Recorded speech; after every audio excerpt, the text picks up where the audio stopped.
रहे आप अंतर्राष्ट्रीय प्रचारक का रूप भी ले चुके हैं, विदेशों में भी आपने जाकर हिंदू संस्कृति का प्रचार किया है, डेरे का प्रचार किया है, तो किस प्रकार का आनंद अनुभव होता है वहाँ?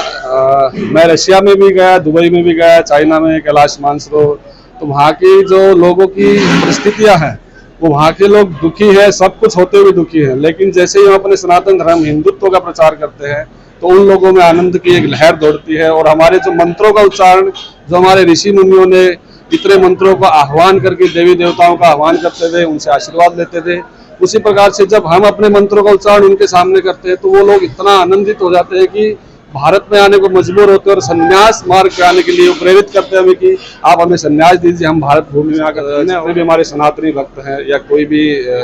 किसी भी संस्था से जो भी जुड़ा है, तो हम उन मंत्रों का उच्चारण उनके सामने करके अपने हिंदुत्व को जगाते हैं और अपने हिंदू धर्म का प्रचार करते हैं।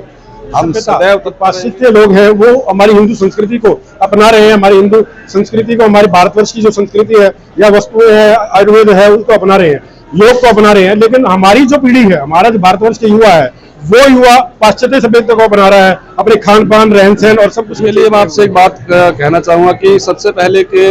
ये जो संस्कार हैं हमारे, ये हमारे माता पिता द्वारा दिए जाते हैं। जो संस्कार अभी माता पिता भूल गए हैं अपने बच्चों को देना, बच्चों को खुली छूट देना कि आपको जो करना है करो, लेकिन हम ये चाहते हैं कि आप साउथ में जाइए। साउथ में हमने देखा कि वहाँ छोटे से बच्चे को जब आरती पूजन होता है तो उसके बीच में बिठाया जाता है, जो ढोल मजीरा आरती जो भी होती है उस बच्चे के कान में वही शुरू से लेकर अंत तक वही गूंजती है, तो संस्कार उसके अंदर में वही जाते हैं। ऐसे ही हमारे माता पिता जो भी हैं उनसे हमको संस्कार प्राप्त होते हैं। अभी एक गुरु के 4 शिष्य हैं, चारों तो एक समान नहीं हो सकते, लेकिन गुरु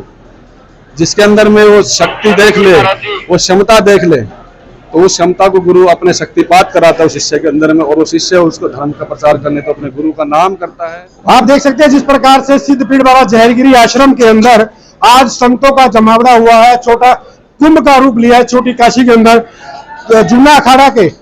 महामंडलेश्वर संगम गिरी जी हमारे साथ मौजूद है, इनसे भी जानेंगे किस प्रकार की व्यवस्था है, किस प्रकार से कार्य हो रहा है। ओम नमो नारायण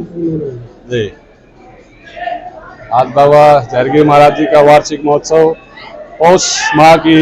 9वीं तिथि को बाबा जी का हर साल वार्षिक महोत्सव मनाया जाता है, जिसमें हजारों लाखों साधु संतों देश विदेश से आते हैं। और बाबा जी का इतना आशीर्वाद है, हमारे गुरु जी ने जो इतनी व्यवस्थाएं की हैं, हम उसको देख करके गदगद, और हम अपने जितने भी पूरे भारत में और विश्व में जितने भक्त लोग हैं वो इसको लाइव देख करके वो भी चाहते हैं कि हम बाबा जी के दर्शन के लिए आए, लेकिन किसी कारण कोविड की व्यवस्था से वो लोग नहीं आ रहे हैं, लेकिन वो लाइव देख कर भी पूरा गदगद है। और बाबा जी का जो भंडारा, जो प्रसाद, जिसको लोग दूर दूर से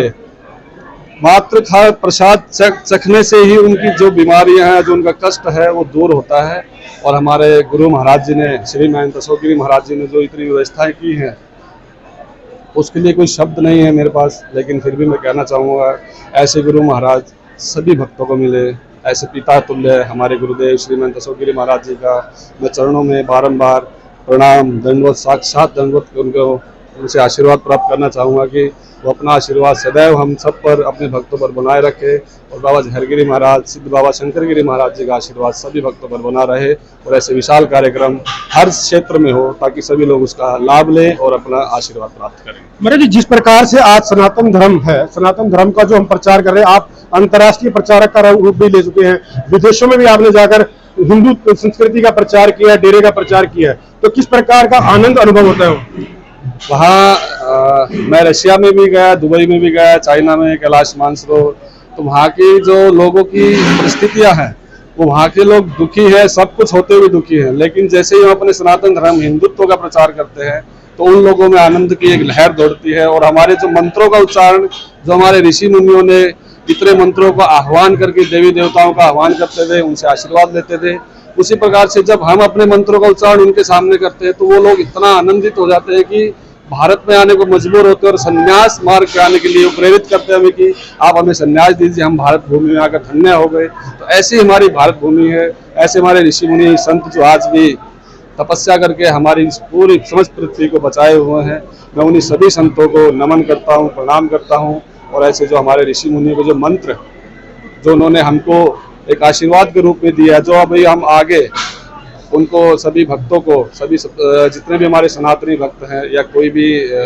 किसी भी संस्था से जो भी जुड़ा है, तो हम उन मंत्रों का उच्चारण उनके सामने करके अपने हिंदुत्व को जगाते हैं और अपने हिंदू धर्म का प्रचार करते हैं।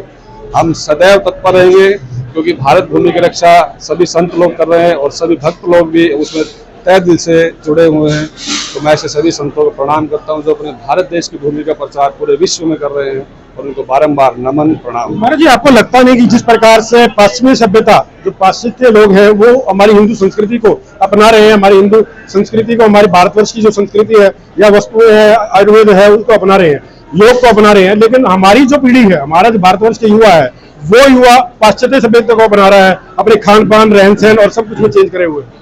उसके लिए मैं आपसे एक बात कहना चाहूँगा कि सबसे पहले कि